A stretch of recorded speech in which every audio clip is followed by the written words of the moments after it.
BFM Business et 01net.com présentent Tech & Co, le grand live du numérique avec Sébastien Poilot. Et donc le cofondateur d'aramisauto.com avec nous, Guillaume Paoli, bonsoir. Bonsoir. Cofondateur, oui, vous êtes deux associés. Ça a plus de 15 ans maintenant, Aramis Auto. C'est bientôt 16 ans. Bientôt 16 ans, voilà. Donc achat de véhicules en ligne, véhicules d'occasion qui sont reconditionnés en usine. On va parler de vous, d'une étude aussi que vous avez fait récemment sur la perception des Français, notamment des plus jeunes d'entre nous, les fameux millennials sur la voiture. Et il y aura des surprises parce que finalement ils sont assez attachés, parfois plus que les Français en général, à l'automobile et non pas forcément les attentes qu'ont leurs aînés. Mais d'abord, Valeo, là, c'est l'actu chaude ce soir à 22h. Dans un peu plus d'une heure, on aura eu une nouvelle première. On a eu pas mal de premières, ne serait-ce qu'en France là récemment, avec ces barrières de péage qui se levaient tout seul. Il y a eu des tests chez Peugeot, il y en a chez Renault. Là, c'est Valeo, donc équipementier, qui a un Range Rover, mais qui aurait pu faire ça avec une voiture française. Là, c'est un gros 4x4, on va dire, qui va aller sur l'étoile. Ils avaient déjà fait des tests sur le périph'. Là, il va se faire l'étoile et sortir, je ne sais pas où, mais bon, il y a 12 ou 13 avenues peut-être qui arrivent à la place de l'étoile. Comment vous regardez ça ? C'est formidable d'avoir une entreprise française qui est comme ça à la pointe du sujet de la conduite autonome. C'est une des plus avancées au monde, hein. Ouais. Oui, et ils ont fait pas mal de tests, y compris aux États-Unis, et c'est formidable. On va voir ce que ça donne. Je pense qu'il y a encore un pilote, parce que pour être parisien, sans doute comme vous, c'est obligatoire. Très particulier. De toute façon, les tests sans pilote ne sont pas autorisés. Ouais. Donc on va voir ce que ça donne, mais j'imagine que s'ils y vont et qu'ils le médiatisent, ça va être un succès.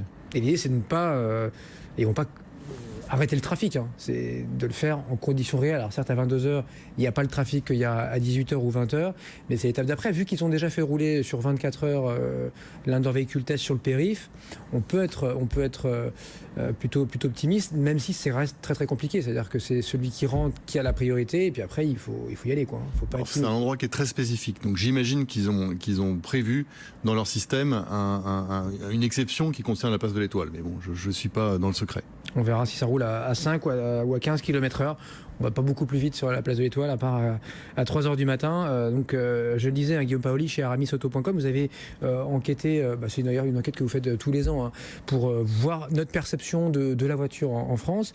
Il y a pas mal de surprises, notamment sur le fait que déjà les marques françaises s'en sortent très très bien, entre autres chez les millennials, mais pas que.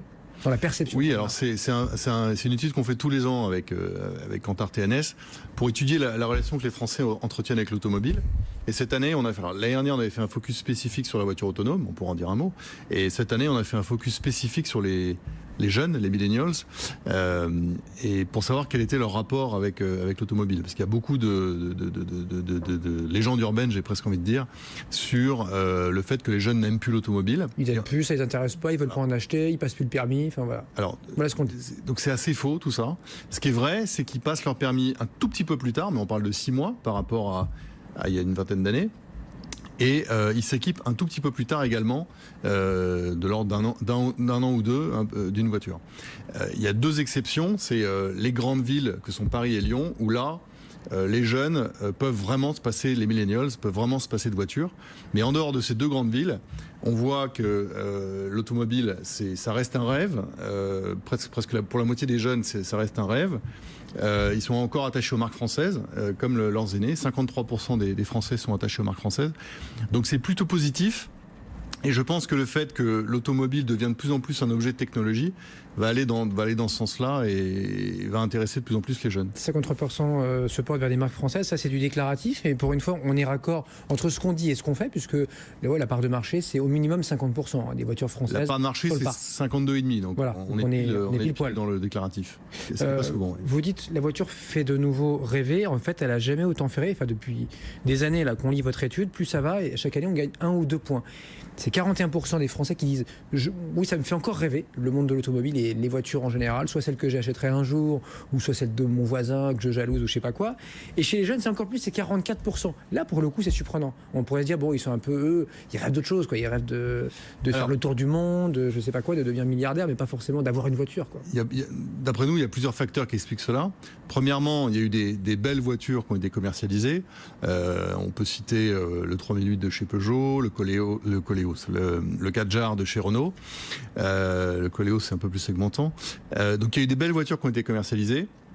Et le fait que l'automobile devienne un objet de technologie, je le disais, et qu'il y ait des grands noms de la technologie qui s'intéressent à l'automobile, comme Google, comme Apple, on a vu Tesla qui sort des voitures quand même extraordinaires, tous ces éléments rendent l'automobile un peu plus sexy, un peu plus intéressante que quand on sortait des berlines à la papa il y a quelques années. Donc tous ces facteurs de marché intéressent les jeunes et leur donnent envie de s'intéresser à l'automobile et voilà pourquoi on obtient ce résultat. Et sur l'autonomie, on peut terminer là-dessus parce que c'est intéressant. Alors moi, j'ai pas l'enquête de l'an dernier, mais même cette année, on en remet une louche et puis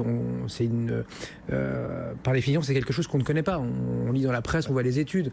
Au milieu, il y a l'autopilot de Tesla, mais il n'y a pas grand monde qui roule en Tesla S. Il y a une Audi, la 8, donc elle doit coûter aussi une fortune, qui est en mode autonome, qui est déjà en numéro 3, je crois, sur les 5 stades d'autonomie. C'est la plus avancée, donc cette Audi.